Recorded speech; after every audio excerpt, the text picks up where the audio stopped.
I read 7 books in November, and of those books, some are viral on TikTok, like Quicksilver by Callie Hart. 1 is a completed series and Netflix show, and 1 is a New York Times bestseller. And there weren't even any that I hated or DNF'd. So we've got lots to talk about. Let's get into it.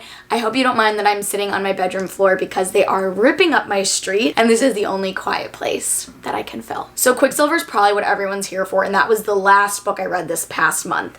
And I read it in 2 days. I think I read for like 9 hours straight one day, but I'll save that for last since I read it last. And I will leave timestamps for each book too. I'm just gonna go in order, starting with the last book of the Souls Trilogy by Deborah Harkness, which is the book A Discovery of Witches on Netflix is adapted from. I finally finished the Book of Life in this whole series. These books were honestly so well written, some of my favorite writing ever, but they're just not super fast paced. I listened to them on audiobooks, and there wasn't really ever a time where I was like at the edge of my seat. I was never really like shocked, and I do like the tea. I do like to be surprised. So it wasn't like a holy grail god tier series for me, but it's definitely enjoyable and certainly, so far at least, much better than the show. Next, I read The Striker as part of a book club, and this was my first Ana Huang book. And this book is about Asher, a star of the Premier League and arguably the best footballer in the world. And when his feud with his rival turned teammate costs them a championship, they're forced to bond during off-season cross-training, and the cross-training is ballet. And his teacher is none other than Scarlett, his arch-nemesis's sister. She's hot but off limits. He's hot, but she swore she'd never date another footballer after one broke her heart. What could go wrong? I'll be honest, I would have never picked this up if it weren't for the book club, which I didn't even end up going to, but it got me to read something I never would have picked for myself. In this book, Scarlett, who's the female main character, was in a car accident that ended her ballet career and left her in chronic pain. And that actually really hit home for me because I am someone who also lives with chronic pain, and I really related to Scarlett in a lot of ways. Spoiler alert / trigger warnings, there's a lot of hospitalization in this book. Like 3 times in a row, various people are hospitalized, so keep that in mind. Once we got to the 3rd hospitalization, I was like, here we go again, ? But overall, it was a good sports romance, and I love British MMCs when they call FMCs darling. I eat that shit up for breakfast, lunch, and dinner. Because if anyone called me darling in real life, I'd be like, ew. But when a British person says it, I have no qualms. Next we have a TikTok made me do it, and that was Phantasma by Kaylie Smith. Phantasma takes place in New Orleans, where there's a magical competition at Phantasma Mansion that will grant you any wish if you win. The contestants who enter have to face 9 deadly challenges where you can either forfeit before the task or risk dying. Lovely. Every day the house creates new monsters and new haunts, and our main character Ophelia, who entered to find her sister, is way out of her league until she meets a mysterious stranger who offers her a bargain. But Phantasma's #1 rule is that the only thing deadlier than losing the game is losing your heart. Honestly, I was putting this book off because I was just seeing it so much on TikTok, and I didn't think it would be worth the hype, honestly. But my friend read it and she liked it, and we always like the same books, so I read it and I liked it. I wasn't wowed by it. I wasn't obsessed. There is a good twist at the end, and I do love trials and games in books, but honestly, I felt kind of confused by some of them. I didn't really know what was going on, and it's very insta-love vibes. The main characters get it on like 3 days after they meet, which for me is too fast. I need more tension. I need more build-up, more background, but if you're not into a slow burn, here you go. Next, I started a Christmas book because it snowed in Chicago. I read The Christmas Tree Farm by Laurie Gilmore, or as I always refer to her as Lorelai Gilmore. This story is about Kira and Ben, and Kira used her trust fund to buy a farm because she thought it looked cool on Instagram, which honestly might be the most realistic thing a book could depict in these modern times. She said she envisioned herself picking vegetables and growing her own food, but the farm is run down and ratchet, and she used all of her money to buy it, so she has no money to fix it up. Enter Ben, a sweet, sweet engineer who offers to help her fix up stuff on her Christmas tree farm so that her business can thrive in the little small town they live in and she can make money. And this is part of the Dream Harbor small town series. I read the Cinnamon Bun Bookstore for some late summer, like early fall vibes. And honestly, these books are cute. They are not literary masterpieces. They are not going to rock your world. But if you want a fuzzy little book that you can read in like an afternoon, these are great for that. I would say as far as small town, like Christmas book series go, I prefer Love Light Farms to this one. I'll honestly probably reread Love Light Farms again this year as far as Christmas rom-coms go. I really, really love it, but I'm not mad about Dream Harbor. I've enjoyed the 2 that I've read so far. I did not read the first one because single dads are not for me.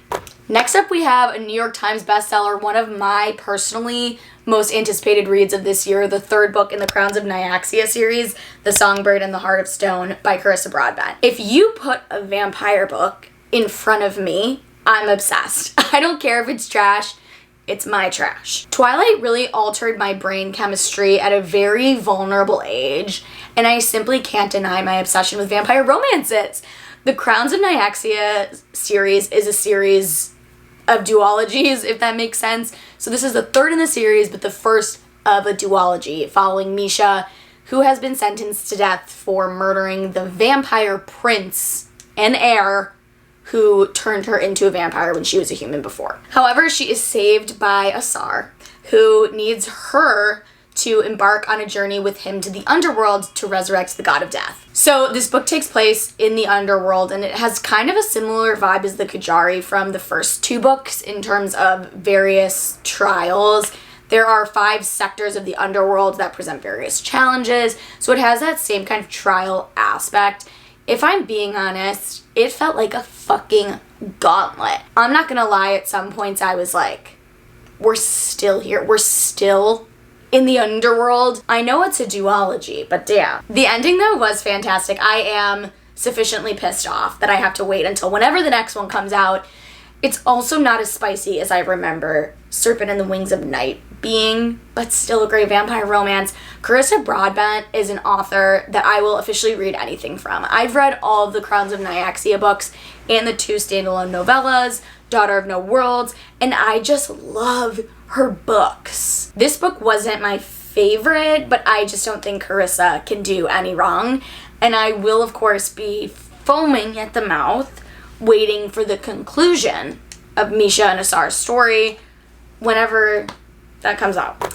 Okay, then I read one more Christmas book, and then we'll get to Quicksilver. I like to read little palate cleansers in between fantasy books to give myself a break, to reset the worlds in my mind, to read something more contemporary, more real life. And those books are usually romance books or like thrillers / mysteries. And it was time for another Christmas rom-com. My December Darling by Lauren Asher. This is about Catalina, who's dealing with her sister who's currently engaged to her ex-boyfriend.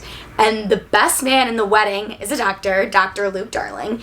And they start spending a lot of time together because Luke is Catalina's ex-boyfriend's best friend, hence the best man in this wedding. Very messy.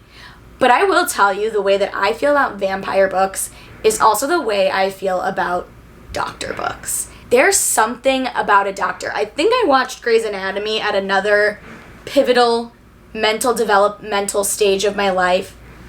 Maybe I read Twilight around the same time I was watching Grey's Anatomy. I don't know. But damn, a hot doctor will suck me right in. I knew nothing about what this book was about, but I have read several other Lauren Asher books that I really liked, so I figured I would give it a shot. I did not realize that this was not spicy, because all of her other books are. So honestly, that was disappointing, but also probably my own fault for not looking into this book at all before I read it. I like my holiday rom-coms to have some spice. There was like one, maybe half chili pepper scene. It was like a page long, but if you're looking for spice, this is not it. But it was very cute. It took me like 4 hours to read. It's like around 200 pages, so I enjoyed it as my little Christmas palette cleanser before the main event, which was, of course, Quicksilver by Callie Hart. Let me take a sip of water. Okay. This book is a behemoth. A behemoth, okay? This book is over 600 pages, which for the first book in a series is a lot.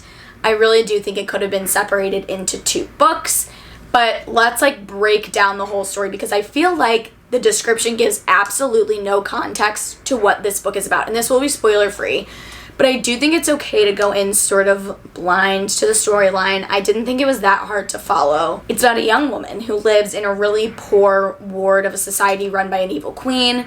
This world has 2 suns, no moon, so it's always day, and it's always deathly hot, and the water is extremely rationed, and basically people are starving and dying constantly.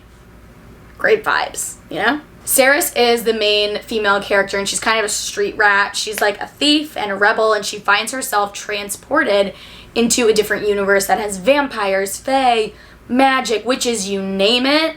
This world has it.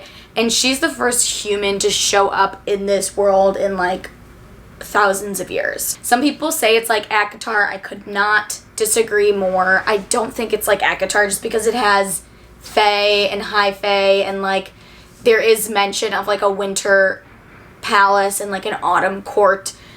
But if you look at like the worlds overall, they are not similar. And fantasy in general, like there is going to be a lot of overlap. Like there were times where I felt like this kind of felt like Lord of the Rings or Game of Thrones or Twilight, or yes, like ACOTAR elements, but that is what happens in the fantasy genre.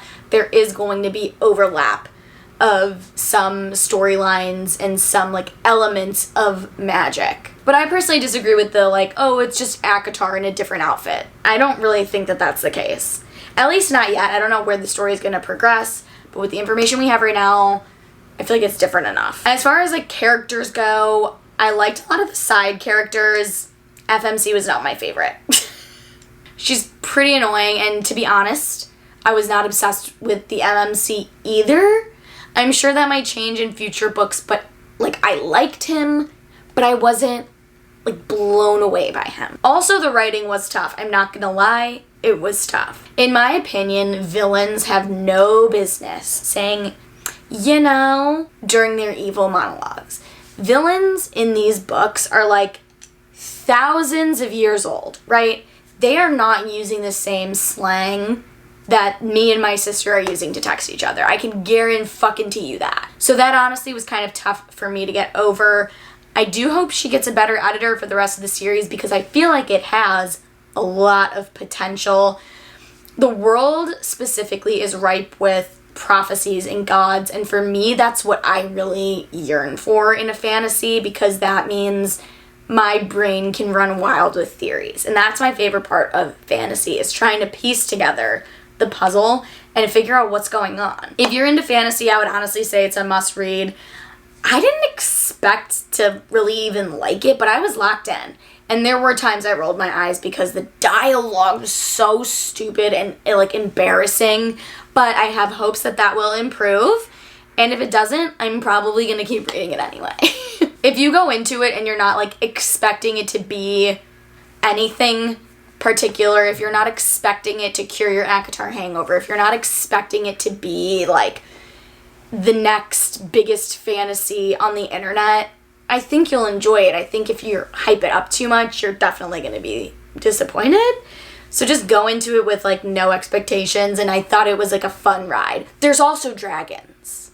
Forgot to mention. Anyway, that's it. I would love to know what you've been reading this past month, if you read any of the books that I mentioned, if you had thoughts on them. Specifically, if you have thoughts on Quicksilver, I would love to hear them because I know it's like a very divisive book right now. I hope you enjoyed this video. If you did, give it a thumbs up, subscribe for more book content, and I hope to see you in my next video. Bye!